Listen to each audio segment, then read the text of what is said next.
እናልሽ ወይንዬ ሰውየው ራሱን ማጥፋት ነው የሚፈልገው።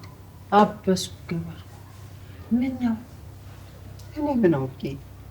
እሱም አይናገርም እንዴ? እንደው ከመሬት ተነስቶ ጤል ወይ ጉድ!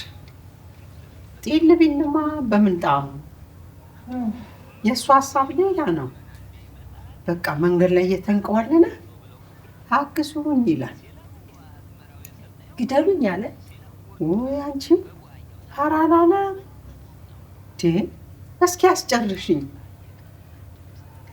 የሰው ያለ እባካችሁ ተባበሩኝ ይላል። ታዲያ እንዴት ነው ሰው የሚተባበረው? ወይ ጉድ! ከሞትኩ በኋላ ቅበሩኝ ነው የሚለው።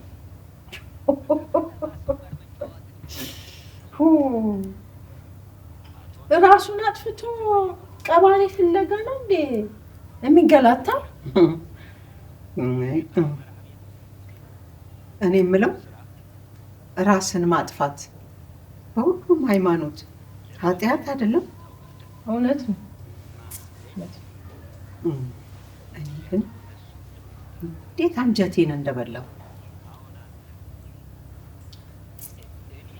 አንጀትሽን በላው?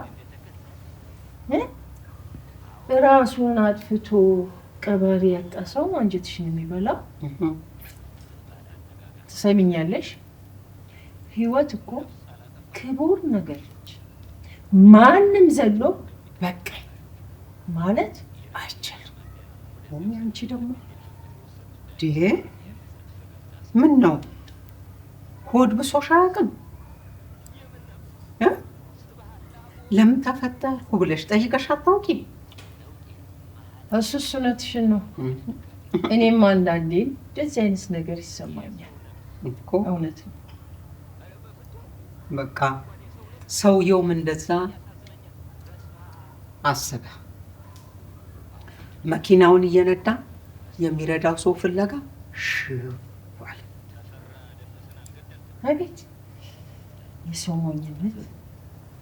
አሁን ይሄ ሰው ምን አጣው ምን ጎደለኝ ብሎ ነው ራሱን የሚያጠፋው? እንጂ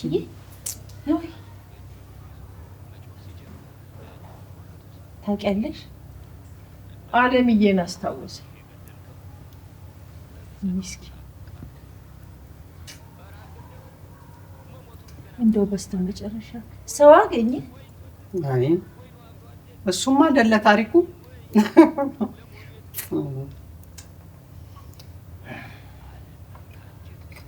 እንደው ሰዎች ስንባል እኮ ክፉዎች ነን።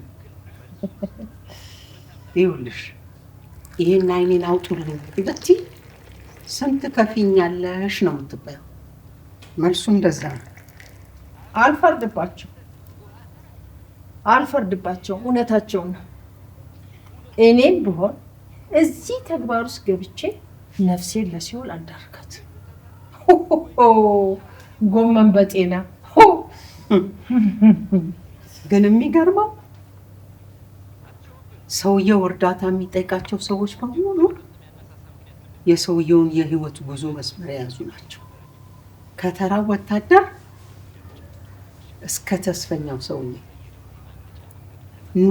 የኑሮን ውጣ ውረድ ነው የሚያሳዩት።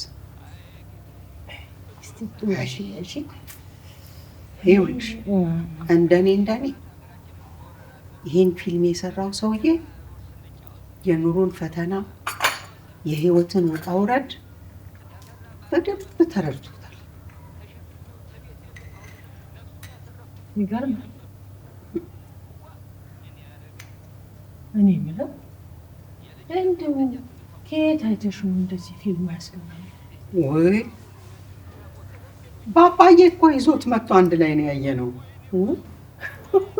ምን የመሰለ ፊልም መሰለሽ? ወይ ጉድ! ይገርማል።